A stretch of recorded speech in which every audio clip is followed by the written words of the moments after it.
If you want to delete all the chat, or if you want to archive, even you can also export all the chat from your WhatsApp. It's a very simple trick, and I think this is also very useful for us.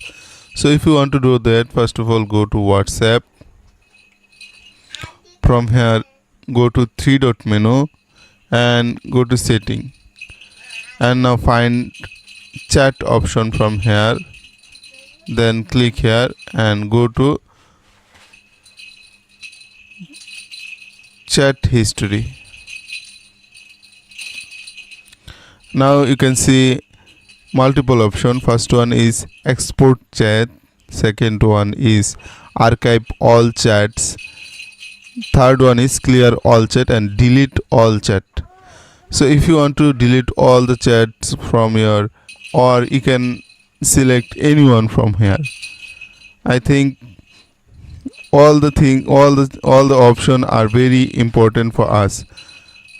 So click anyone from here. I just want to click delete all chats. So delete chat, processing done.